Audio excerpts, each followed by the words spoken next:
Hello guys, Assalamu alaikum. As you know, this is Salim Lakho. Welcome to my YouTube channel. And today is our introductory lecture in which we will discuss that what is grammar and why it is so important in our communication, in our writing, in our speaking. So let's start. तो जो मैंने start की थी lecture series A to Z English grammar, उसका आज पहला lecture है कि इंट्रोडक्शन टू ग्रामर। ग्रामर है क्या?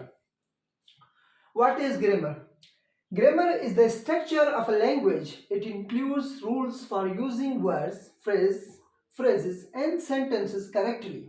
Just like a building needs a strong foundation, our language needs proper grammar to be clear and effective.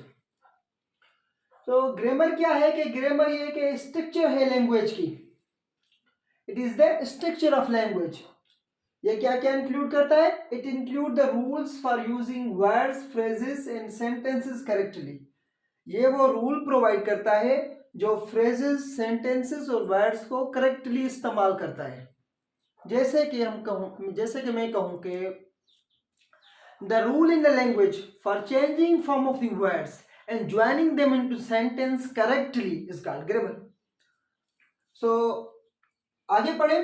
Just like a building needs a strong foundation, our language needs proper grammar to be clear and effective. जिस तरह एक हम कोई भी building बनाते हैं ना, उसके लिए जो फाउंडेशन है ना वो स्ट्रांग होनी चाहिए। इसी तरह अगर हमें लैंग्वेज सीखनी है तो ग्रामर हमारा अफेक्टिव होना चाहिए, हमारा प्रॉपर होना चाहिए, हमें ग्रामर की नॉलेज होनी चाहिए, क्योंकि without grammar we can not learn any language. आगे importance of grammar in communication.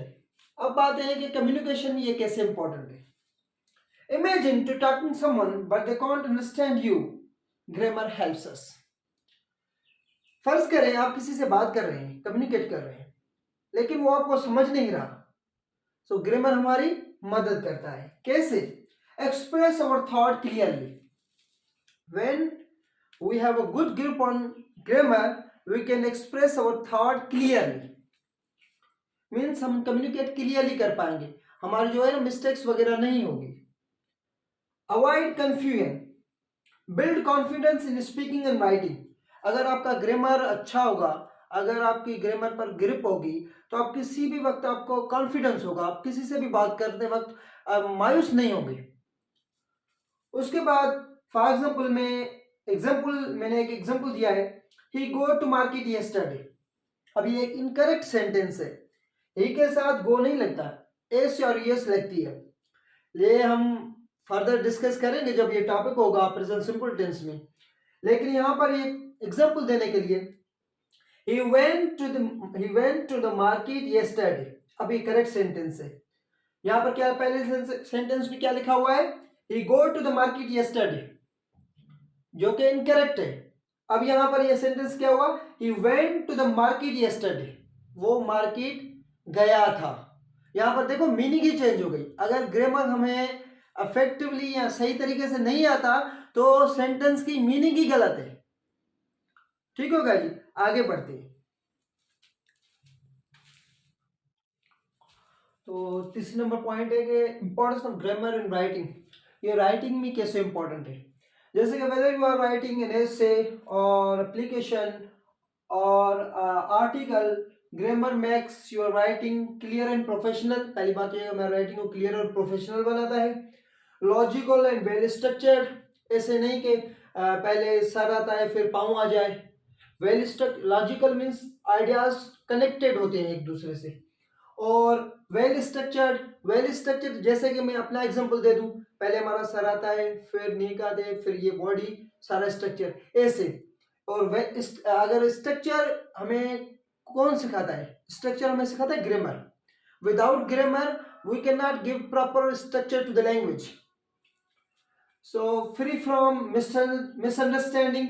For example मैं एक एग्जाम्पल यहाँ दे देता हूँ कि लेट्स ईट ग्रैम्मा। पहला सेंटेंस है लेट्स ईट ग्रैम्मा, विदाउट कॉमा है, तो इसका मतलब ये होगा कि हम दादी को ही खाएं, और आओ तो दादी को खाएं। और दूसरा सेंटेंस है let's eat comma grandma. One missing comma and grandma is in danger. अगर एक कॉमा मिस हो गई तो मतलब ये कि दादी खतरे में आ गई। तो उसके बाद चौथा नंबर पॉइंट है importance of grammar in competitive exams like CSS, PMS, SPSC और any one paper exams. Grammar is most important. कैसे? ऐसे राइटिंग में अगर हमारा एक कॉमा की, पंक्चुएशन की, सेंटेंस एरर की, एस और यस की मिस्टेक्स हो जाती है तो वो हमें फेल कर देते हैं, क्योंकि यहाँ पर ऐसे में मिस्टेक्स की तो गुंजाइश ही नहीं होती। इस वजह से before writing an essay in competitive exam we have to learn grammar. उसके बाद पिरसी राइटिंग में हमारे मिस्टेक्स की गुंजाइश ही नहीं होती। लॉजिकल स्ट्रक्चर चाहिए, मिस्टेक्स ग्रामर की नहीं होनी चाहिए, सेंटेंस की नहीं होनी चाहिए, पंक्चुएशन की नहीं होनी चाहिए। अगर हमें पिरसी राइटिंग लिखनी है तो मतलब मिस्टेक्स लेस हो। उसके बाद ग्रामर बेस्ड एमसीक्यूज। अगर आप वन पेपर एमसीक्यूज देखेंगे तो तकरीबन 20% तो हमारा ग्रामर ही आ जाता है। किसी भी एग्जाम में देखो, चाहे वो एसपीएससी का हो, एफपीएससी का हो, वन पेपर कोई भी एग्जाम हो, उसमें 25% जो है हमारा ग्रामर ही आ जाता है। उसके बाद interview and communication skill. For example in interview if I say me want water, if I say me want water, तो ये कोई सेंस ही नहीं बना। इफ आई से आई वांट वाटर, तो यहां पर I want to drink water, तो यहां पर ये क्या हुआ कि कम्युनिकेशन जो है ना अफेक्टिवली जो हुई ना वो ग्रामर के थ्रू हुई। अगर ग्रामर हमने नहीं सीखा हुआ तो हम सब्जेक्ट की जगह पर ऑब्जेक्ट लगा देते हैं, जो कि कम्युनिकेशन और इंटरव्यू में एक्सेप्टेबल ही नहीं है। और उसके बाद without proper grammar you may lose valuable marks. Grammar अगर हमें ग्रामर नहीं आता, अगर हम ऐसे भी मिस्टेक्स करेंगे, पिरसी राइटिंग मिस्टेक्स करेंगे, तो हम एलोकेशन से नॉन एलोकेट हो सकते हैं। एक मार्क जो है ना वो हमारा फ्यूचर डिसाइड कर सकती है। अगर हम ग्रामर की मिस्टेक्स नहीं करते तो इंशाल्लाह हम कामयाब हो जाएंगे। और उसके बाद कंक्लूजन में मैं ऐसा ही कहूँ कि if you want to speak, write well and succeed in exams, focus on learning grammar. अगर आप किसी भी दुनिया के एग्जाम में यहाँ पर कामयाब होना चाहते हैं तो आपको ग्रामर सीखना पड़ेगा, क्योंकि इंग्लिश जो है ना वो एज ए ग्लोबल लैंग्वेज है। यहाँ पर अगर आप इम्पोर्टेंस देखें तो 90 to 95% इम्पोर्टेंस है जो ग्रामर से रिलेटेड होती है इंग्लिश की। सो इसलिए हमें ग्रामर लाजमन सीखना चाहिए। अगर हमें किसी भी कॉम्पिटिटिव एग्जाम्स में या वन पेपर एग्जाम में पास होना है तो ग्रामर क्रूशियल है, एसेंशियल है। Without grammar we can not pass any exam, understand? So grammar is necessary. So please subscribe my channel and press the bell icon. Thank you so much.